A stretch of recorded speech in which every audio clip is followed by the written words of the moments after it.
Hello and welcome back to my channel, Scatter Stitches, which follows my adventures in ADHD crafting.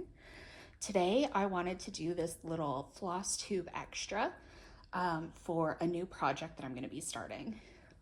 There is another channel called WildFox Stitchery, and the person there, Steph, she's doing for her birthday a stitch along that's called First Fancy Lady Sal, I do believe. And so she's doing her first fancy lady pattern and encouraging other people to either start one or work alongside her on a whip.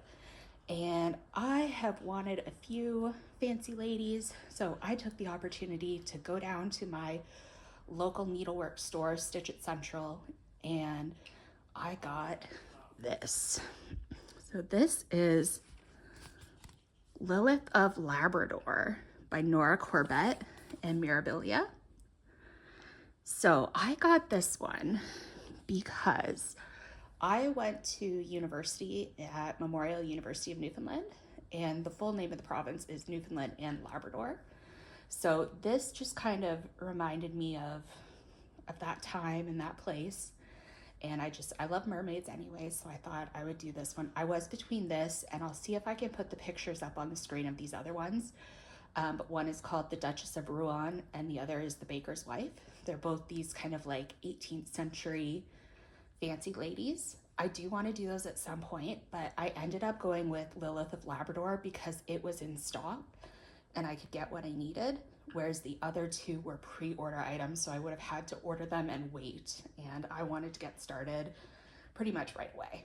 So I have a couple of substitutions. So this is my first time buying a pattern like this as well. I've previously only bought PDF patterns.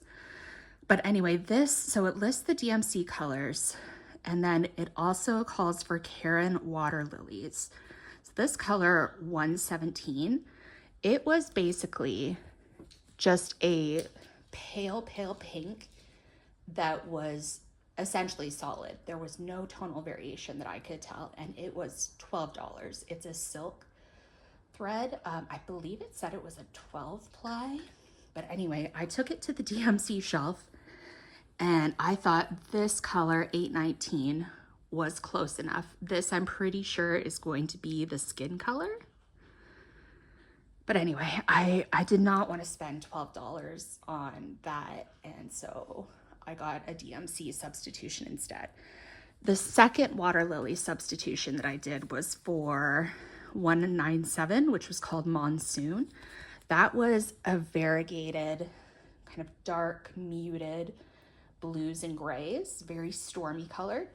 They had one of them there, and this pattern calls for two. Additionally, I'm doing it on a 28 count fabric instead of a 32 count fabric like it calls for, so it is going to be a bit bigger than what the pattern says, and I'm going to use that much more floss.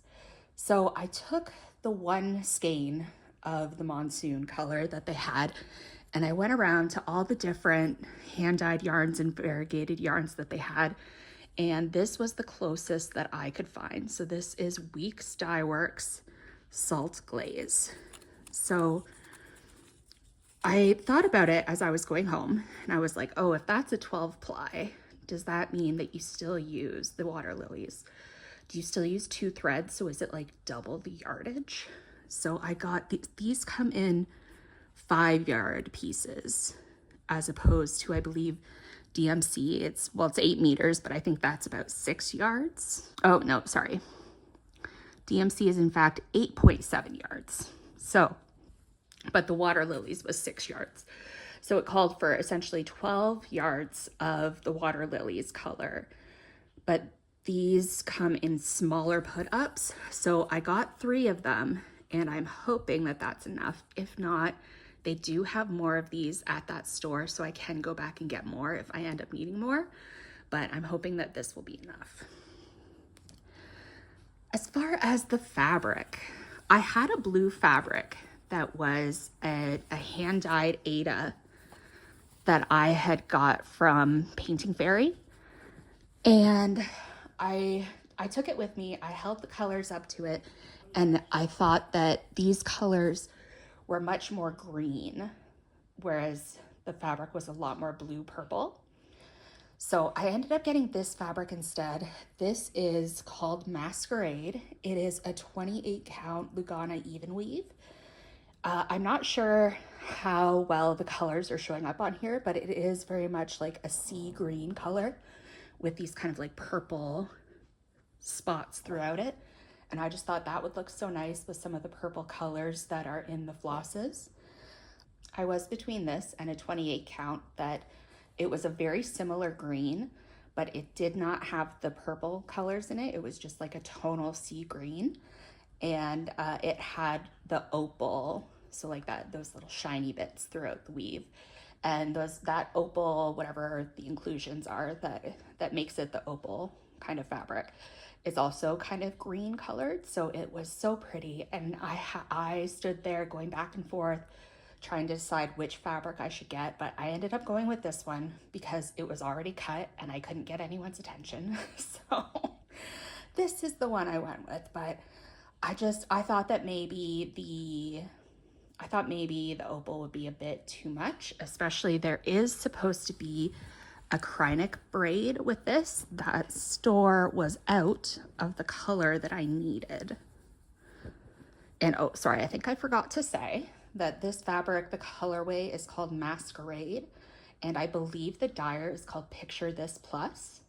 From the website, that's what it looks like.